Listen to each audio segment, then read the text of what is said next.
escritor Javier Sierra vuelve a Córdoba y lo hace con una charla coloquio. Esta tarde hay una cita con todas aquellas personas que quieren descubrir de qué va su novela más reciente. Nos vamos a adentrar en el misterio de una pirámide inmortal.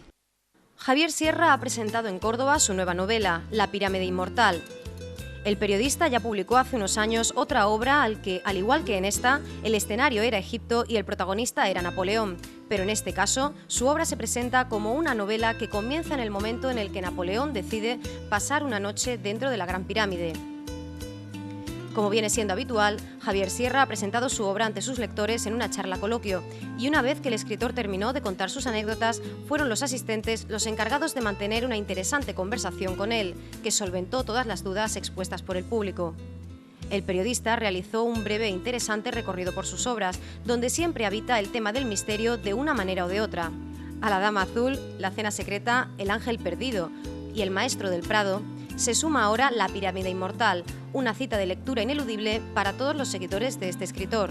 Buenas tardes, muchas gracias Pepe por esta invitación, también al diario ABC por crear este foro, que me encanta, por cierto, que sea al aire libre, porque de alguna manera estamos recuperando ese espíritu de la tradición oral, de sentarse al amanecer cuando ya han pasado las tareas del día y contarnos historias.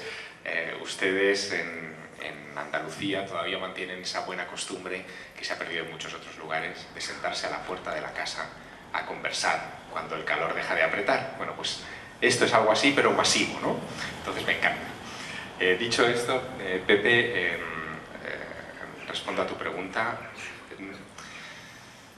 La verdad es que es muy diverso el método de trabajo de una novela mía a otra, ¿no? Claro, ustedes se tienen que hacer cargo de que uno no aprende a ser escritor en ninguna universidad, no dan ningún método de trabajo. Uno aprende a escribir leyendo primero, ¿no? Admirándose de lo que hacen otros autores. Y cuando yo me propuse escribir mi primera novela, pensé que sería bastante fácil, ¿no? Digo, bueno, esto me he leído yo unas cuantas, Humberto Eco y El nombre de la rosa, total, esto sale con... Así, ¿no? Así, con la gorra, efectivamente. Y me hice como 3 o 4 notas y, bueno, por aquí iré, ¿no?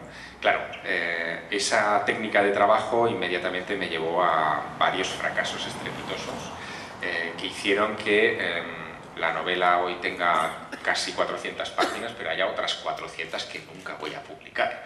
Es decir, que eran desastrosas, ¿no? Ahí descubrí que para levantar un buen edificio literario, igual que para levantar una buena catedral, lo que se necesita es un andamiaje.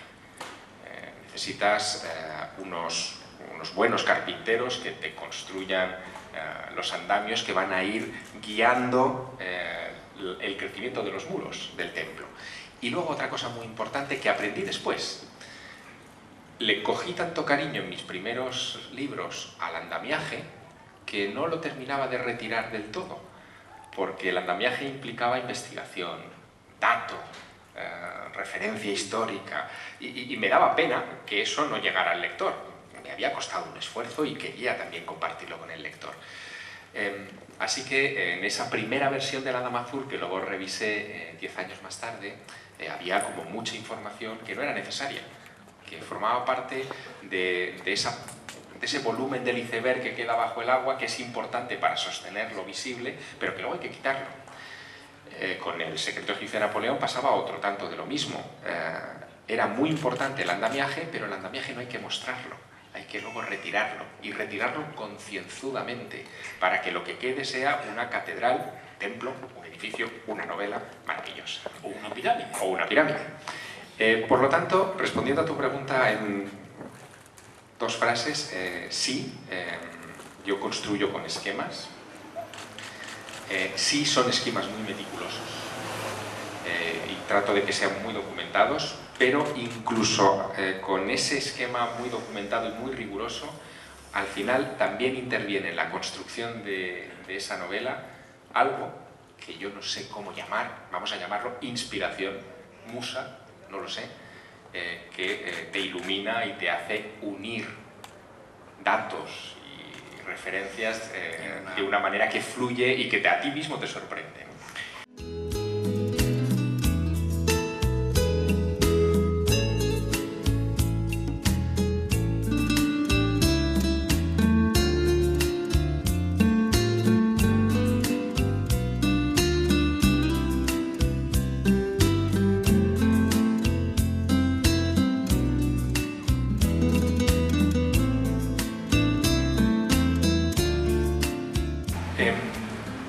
Yo me he hecho esa pregunta muchas veces, ¿no?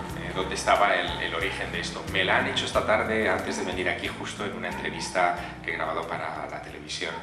Y cuando reflexiono en profundidad sobre esa cuestión, me surgen dos recuerdos, ¿no? Uno, que mi madre me llamaba siempre el espíritu de la contradicción, ¿no? Es decir, como que me gustaba llevar la contraria. Cuando alguien me decía, no, es que esto es así, yo decía, no, pues tiene que haber otra vía, ¿no?, para hacerlo. Cuando te decían, no, es que tú las ecuaciones tienes que calcularlas así, yo me resistía, no, tiene que haber otra vía, ¿no? Pero por deporte, era una cosa que me gustaba.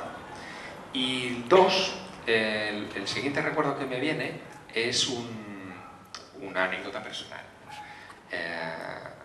Yo recuerdo en una ocasión, mi primer profesor de historia, en el colegio que recuerdo, con el que tuve una discusión. Yo había leído un libro por mi cuenta, que había comprado en el kiosco por 25 pesetas, donde se hablaba de una serie de cosas que no estaban en los libros de texto, y específicamente me llamó la atención una explicación que daba ese libro. Era un libro popular, que decía que Cristóbal Colón no había sido el primero en llegar a América, que habían llegado antes los vikingos, que había trazas allí de visitas de todo tipo, etc. Y cuando a mí me toca estudiar en el colegio, Cristóbal Colón llega a América en 1492, movido por ese espíritu de la contradicción, yo levanto la mano y digo, oiga, que no, que ante los vikingos. Y ahí la empezamos a liar. Pero aquel profesor de historia, Pepe, fíjate, hizo algo conmigo que yo nunca agradeceré bastante. Por supuesto que me discutió. Por supuesto que tuve que presentarme mis fuentes, ¿no? Y le dije, no, es que yo lo he leído en este libro. Y aquel hombre lo que me obligó a hacer, dice, está muy bien que usted haya buscado referencias en otros libros, pero ahora va a ir usted a la biblioteca y va a seguir buscando información y presénteme usted los argumentos para rebatir, digamos, esta información histórica que estoy dando en clase. Y me obligó a investigar, por primera vez en mi vida. Y esa anécdota, para mí fue mucho más que una anécdota. Es decir, a mí me obligó a sacarme el primer carné de biblioteca, el primer carné de mi vida que era de verdad. Hasta ese momento, todos los carnés que tenía eran los que yo me hacía de agente del FBI, en fin, cosas así, ¿no?